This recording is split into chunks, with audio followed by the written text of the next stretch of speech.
Les podcasts du Figaro. Brutalement, mon cœur s'est arrêté. Et donc, je suis mort 53 minutes.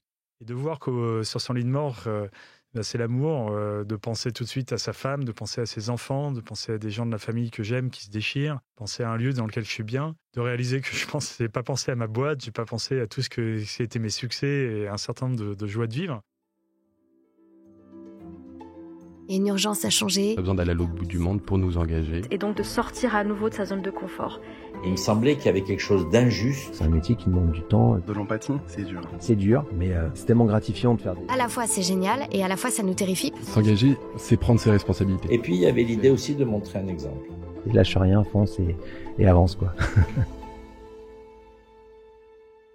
Bonjour et bienvenue dans Les Engagés, le podcast qui donne la parole à celles et ceux qui nous aident à voir plus loin.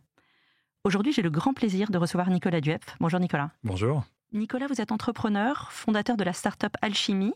Surtout, vous êtes un rescapé, voire un miraculé de la vie. Il y a 3 ans, votre cœur s'arrête de battre pendant 53 minutes et reprend. Depuis, plus rien n'est comme avant.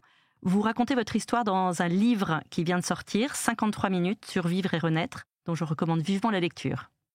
On commence par le début. Est-ce que vous pouvez nous parler de votre vie d'avant, Nicolas ? Moi, je suis, comme vous l'avez dit, un entrepreneur. Je suis marié, j'ai 4 enfants qui ont entre 14 et 21 ans, 3 garçons et une fille.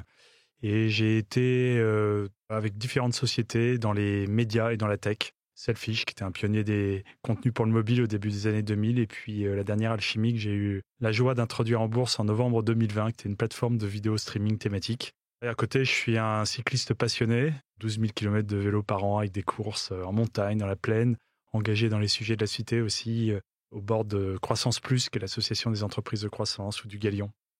En 2021, votre société venait d'être introduite en bourse. Vous étiez à fond, et puis arrive ce 9 mai 2021. C'est un dimanche, je suis parti rouler en vallée de Chevreuse, c'est-à-dire à l'ouest de Paris, qui est un peu le terrain de jeu des cyclistes parisiens. Puis j'étais roulé avec un copain qui rentre sur Rambouillet, et moi je me retrouve dans la côte qui relie Gif-sur-Yvette au plateau de Saclay, une côte à 7%. Cœur à 132 et à 11h, brutalement, mon cœur s'est arrêté. C'est un endroit où il y a un rail de sécurité, je m'affaisse dessus. Et miracle, derrière moi, il y a 3 vélos qui voient que j'ai un problème. Et c'est un médecin et 2 gendarmes. Et donc ils vont se porter à ma hauteur et commencer à me masser. Le temps d'être relayé par les pompiers au bout de 25 minutes et le SAMU arrivé au bout de 45 minutes.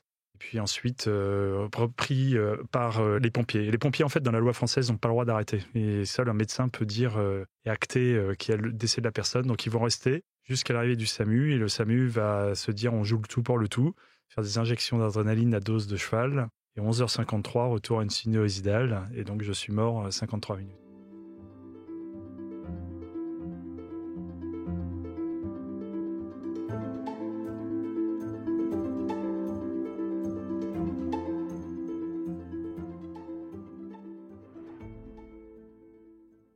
Donc ensuite, je suis évacué à l'hôpital de Paris-Sud, Corbeil-Essonnes.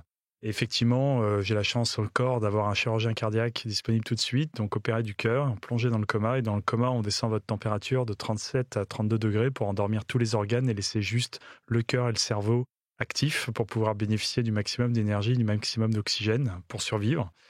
Et là, je vais y rester une semaine.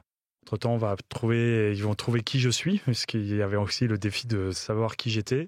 À appeler ma femme, leur dire que je suis pas avec une chute dans le peloton, comme il y en a beaucoup, que c'est pas un accident physique, mais que c'est un accident cardiaque très long, et que je suis entre la vie et la mort, et que si c'est la vie, ce sera sans mes facultés. Parce que sachez qu'en France, c'est 60 000 morts subites par an, 3% de rescapés, un tiers 55 ans et moins, comme plein de gens qui sont en pleine santé. Vous avez 2-3 minutes max pour faire les gestes de premier secours. Au bout de 9 minutes, il vous reste 3% de chance de sauver le cœur. Et le vrai défi, c'est pas de sauver le cœur, mais c'est de sauver le cerveau. Parce qu'à chaque pression que vous exercez, vous envoyez simplement 25% du besoin d'oxygène au cerveau. Et donc le cerveau, petit à petit, en manque d'oxygène, pour le dire régulièrement, grille. Et donc c'est là d'où viennent ces séquelles, qui sont des séquelles en général moteurs.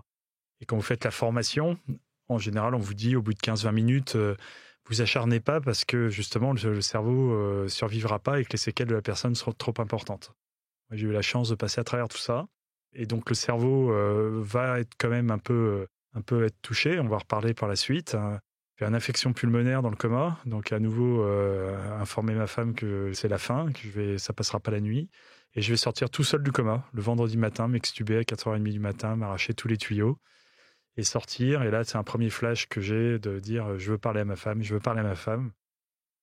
Et en fait, je vais le dire 25 fois et ce flash, je l'ai avec la tête qui part en arrière, de réaliser qu'en fait, je ne parle plus, je ne fais juste que des bruits, quoi. Je vais être évacué en soins intensifs à Neuilly, donc à l'ouest de Paris. Et je vais y passer 3 jours parce que le lundi matin, alors que je suis un poisson rouge, je parle plus, je marche plus. J'écris à ma femme en WhatsApp, qui est le seul canal qui m'est donné pour pouvoir communiquer. Lui dire, viens me chercher, j'ai peur, je veux pas rester ici. On est le lundi matin, il est 6h30. Puis elle de me dire, pour une fois dans ta vie, sois patient, prends le temps. On t'a expliqué hier que ça allait durer très longtemps et qu'on était parti pour des mois, pour pas dire des années. Et à 9h30, qu'est-ce que j'ai fait? Je m'en souviens pas très bien. Je vais renvoyer un WhatsApp en lui disant, c'est bon, j'ai tous les papiers, viens me chercher, sinon je rentre en taxi. Donc elle de débarquer, un peu en panique, et d'avoir les cardios qui lui disent, c'est le cœur de Monsieur Dieppe, il réagit très bien. Donc nous, s'il commence une rééducation cardiaque demain, on est OK.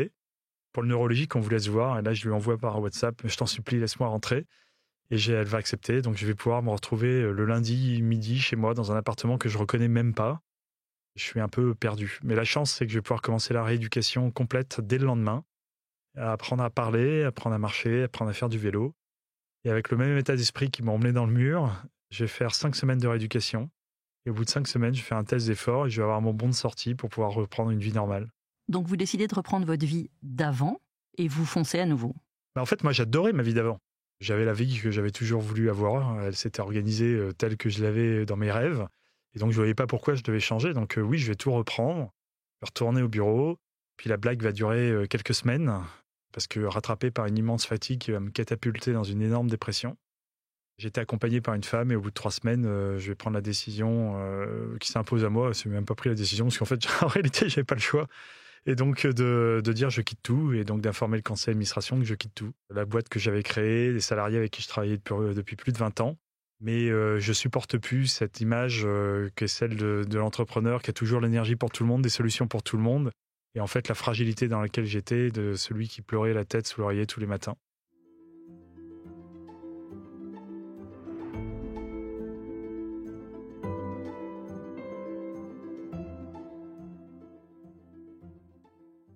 Donc je vais démissionner. Je ne veux pas voir à ce moment-là que j'ai des troubles de l'attention, des troubles de l'équilibre. Je tombe dans le métro, je tombe dans la rue.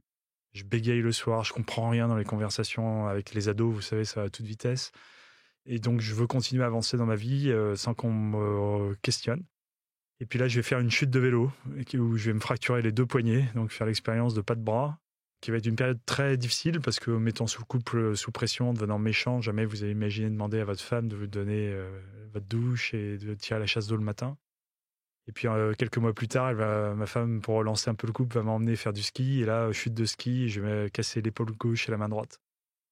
Et c'est en fait à ce moment-là qu'on va me faire comprendre que peut-être que le cœur est sauvé, mais le cerveau est peut-être touché. Et c'est la femme du médecin qui m'a sauvé la vie, d'ailleurs, qui est psychiatre, qui va me dire, va voir aux Invalides. Et aux Invalides, on va me faire des tests d'Alzheimer, etc.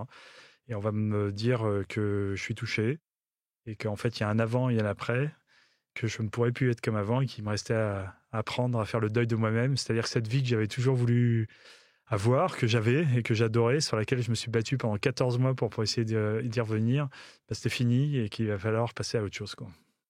Aujourd'hui, est-ce que vous avez fait le deuil de votre vie d'avant? C'est même pas un deuil, c'est des deuils. C'est le deuil de ma société, c'est le deuil de mes salariés, de mon agenda, de mon identité sociale, le deuil de mon train de vie aussi. C'est le deuil aussi pour ma femme du mari qu'elle connaissait, qui n'est plus exactement le même. C'est le deuil pour le couple, de plein de projets qu'on imaginait faire qui ne pourront pas se faire.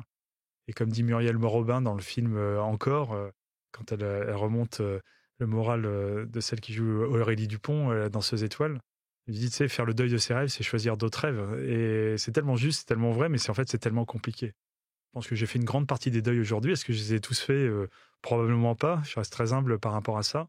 Parce qu'il y a toujours des relents, quand on discute avec des entrepreneurs qui font des trucs incroyables, de se dire j'aimerais bien y retourner, alors que je sais que physiquement, je ne suis pas capable et que les séquelles sont là. Aujourd'hui, qu'est-ce qui est important pour vous et quelle est votre mission? Alors en fait, moi j'ai fait une expérience complètement dingue, c'est celle de l'expérience du lit de mort. Et sur le lit de mort, j'ai vu que c'était le triomphe de l'amour. On se dit toujours, vous savez, on représente le temps avec une flèche, on l'apprend comme ça, avec une frise à l'école, mais il y a quoi au bout de la flèche? En fait, il y a la mort, et on en parle peu, mais c'est bien la mort qui est au bout. Et de voir que sur son lit de mort, c'est l'amour, de penser tout de suite à sa femme, de penser à ses enfants, de penser à des gens de la famille que j'aime qui se déchirent, penser à un lieu dans lequel je suis bien, de réaliser que je n'ai pas pensé à ma boîte, j'ai pas pensé à tout ce qui a été mes succès et un certain nombre de joies de vivre, d'ailleurs que j'ai adoré et que je renie pas du tout. Ça change complètement la stratégie, parce que en fait, la stratégie très long terme, la vision de pourquoi, c'est quoi le sens de la vie? Le sens de la vie, c'est de réaliser qu'on passe la vie à se préparer à mourir, et comment on peut bien partir. Et bien partir, c'est partir avec amour, et l'amour, ça ne s'écrit pas 3 minutes avant, c'est une construction de tous les jours. Et donc aujourd'hui, si j'ai eu la chance d'être maintenu en vie, c'est peut-être aujourd'hui pour les témoigner, d'avoir le courage d'aller témoigner, pour éveiller les consciences et ouvrir les cœurs, pour que chacun réalise que dans les vies effrénées qu'on a, que je renie pas, je pense que j'aime toujours une forme de performance et une forme d'excellence, mais prendre le temps de discerner, prendre le temps de savoir où est l'amour et comment on a vécu sa journée, et non pas comment cette journée s'est imposée à soi. C'est un point essentiel pour pouvoir, au moment où on va partir bien. Parce que s'il y a bien un truc dont on ne sait pas, c'est qu'on ne sait pas à quel moment on va partir. S'il y a bien un truc qu'on sait, c'est qu'à un moment donné, on va partir. Pour être plus précis, vous ne dites pas ralentissez, vous dites écoutez. Oui, écoutez. Notamment, moi, je fais beaucoup de conférences chez des jeunes qui me posent la question, mais comment ça se marie avec l'ambition? À un moment donné, oui, il faut être ambitieux. Oui, à 18 ans, mais oui, il faut avoir envie de changer le monde. Allez-y. Il ne faut pas rien faire et rester passif. D'ailleurs, si on veut créer une famille, acheter un toit, nourrir des enfants, il n'y a pas le choix. Il faut bosser, il faut y aller. Mais il y a apprendre à écouter son cœur pour savoir s'il y a une ambition juste, ou une ambition pour d'autres causes, son ego, pour l'argent, pour plaire à quelqu'un, qui ne sont pas des causes justes. Mais si on a une ambition pour son cœur et qu'elle est profondément alignée, allez-y, foncez. Maintenant, on apprend aussi que, vous savez, les entrepreneurs, ils adorent se comparer aux sportifs de haut niveau, les chefs d'entreprise en général. Ils oublient un truc, c'est quand même que les sportifs de haut niveau, à 20 ans, ils sont au taquet, et à 35 ans, ils prennent leur retraite. Et puis aujourd'hui, Zidane, il a plus de valeur sur le banc de touche à entraîner des jeunes qu'à essayer de courir aussi vite que Mbappé. Et donc, en fait, ça, on ne le sait pas trop, quoi, et on ne réalise pas trop quand on est entrepreneur. Donc, avec l'âge, il faut aussi apprendre à faire le deuil de sa performance telle qu'on l'avait il y a 20 ans, et découvrir une autre forme de performance qui est celle d'accompagner et justement d'éveiller les consciences. Alors, ça s'appelle écouter, et ça s'appelle aussi faire un peu le deuil, parce que faire le deuil de son corps tout puissant, tout plein d'énergie, comme on l'a il y a 20 ans, 40 ans, ça couine, à 50 ans, ça passe pas. C'est ça, les chemins de la vie, quoi. Vous parlez aussi dans votre très beau livre, 53 minutes, survivre et renaître, des signaux faibles que vous n'avez pas entendus vous-même, qui sont devenus des signaux très forts jusqu'au 9 mai 2021. Comment est-ce qu'on peut faire pour mieux écouter ces signaux faibles? En fait, on a tous des signaux faibles. Notre corps, il nous parle. Alors, on a le droit de dire que c'est la faute à pas de chance, que c'est comme ça et que c'est médical. Ceux qui souhaitent penser comme ça, j'ai rien contre. Moi, j'invite à réfléchir sur quel est le message qui est envoyé et quels sont les signaux. Quand on a mal au dos, des réactions cutanées, des migraines ou mal dormir, ça peut être juste une pathologie, mais d'où vient cette pathologie? Et en fait, tous ces signaux faibles, quand ils sont faibles, on se dit c'est pas très grave, on a le temps, on peut régler ça plus tard. D'ailleurs, quand on est entrepreneur, on a un biais cognitif, mais on gère des merdes toute la journée, donc mets-moi ça dans la liste, je gérerai plus tard. Et puis à un moment donné, ils deviennent forts. Et le problème, c'est quand ils sont forts, on s'en aperçoit plus, on a déjà basculé dans le toboggan. Moi, la semaine qui a précédé l'accident, le mardi, j'avais eu un problème au cœur qui avait fait dire à ma femme il faut qu'on prenne un rendez-vous chez le cardiologue. Le mercredi matin, j'ai été voir mon ostéo qui m'avait dit t'es complètement à côté de tes pompes. L'après-midi, j'avais un accident de scooter. En réagissant très mal en partant, en laissant mon assistante gérer le truc avec l'autre personne avec qui je vais à l'accident.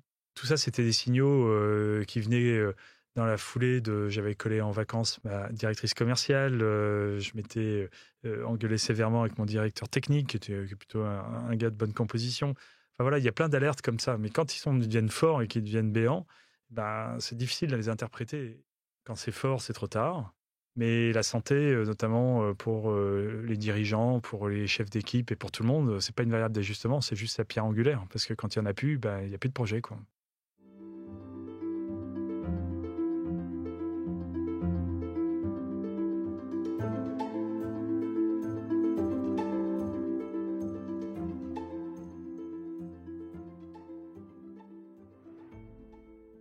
au fil de vos conférences, de vos interventions, vous rencontrez et vous recevez sur les réseaux beaucoup de témoignages de chefs d'entreprise, de dirigeants, de cadres qui sont en burn-out.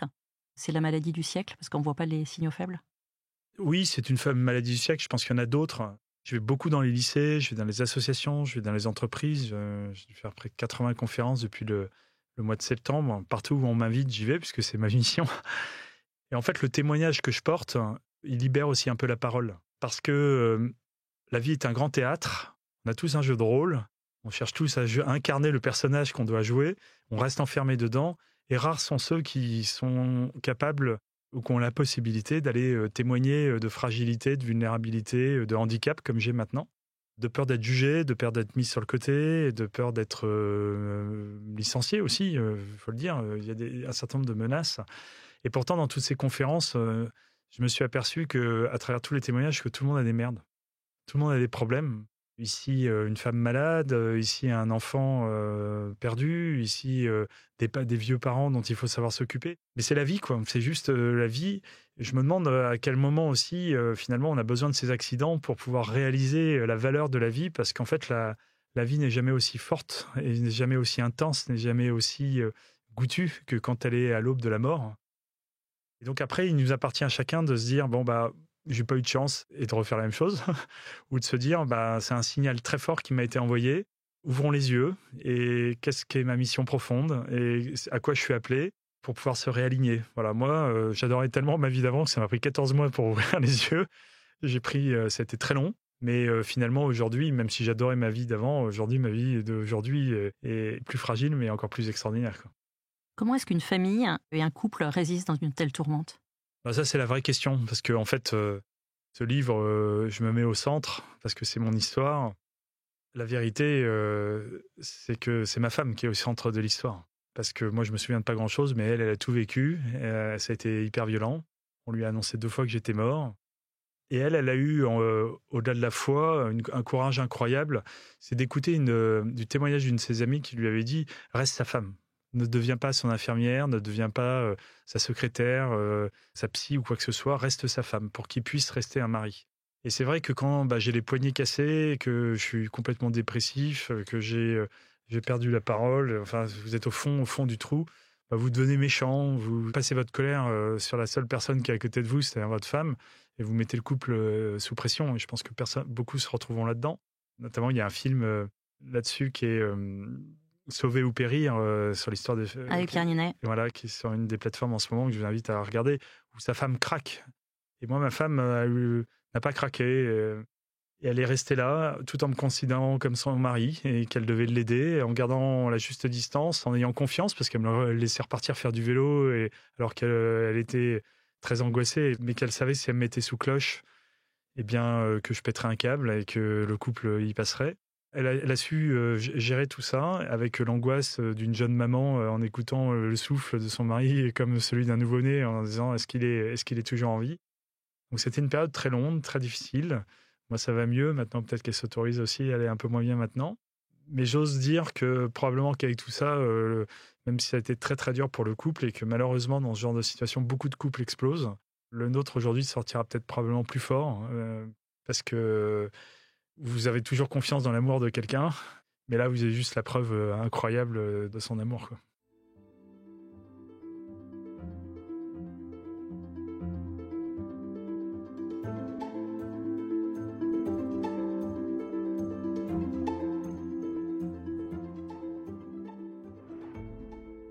Merci beaucoup, Nicolas. J'en viens à la question rituelle des engagés. Si vous étiez à ma place, quel engagé inviteriez-vous ? Je suggérerais le nom de Jonathan Langlois, qui fait des podcasts, alors un peu concurrents comme le vôtre, mais qui donne la parole justement à des gens qui témoignent de fragilité de vie, qui témoignent aussi d'une ouverture sur le monde, justement, pour éveiller les consciences. Et éveiller les consciences, c'est une forme d'engagement. Donc, je pense qu'il aurait probablement toute sa place s'il acceptait d'aller témoigner sur un autre podcast. Merci beaucoup, Nicolas Duep. Je rappelle que vous êtes l'auteur de 53 minutes, Survivre et renaître, un livre que je recommande fortement. À bientôt, Nicolas. À bientôt, merci. Merci d'avoir écouté ce podcast. Je suis Aude Cérès, rédactrice en chef au Figaro. Vous pouvez nous retrouver sur Figaro Radio, lefigaro.fr et toutes les plateformes d'écoute. Si vous avez aimé ce podcast, n'oubliez pas de vous abonner et de donner votre avis sur Apple Podcasts et Spotify. À bientôt!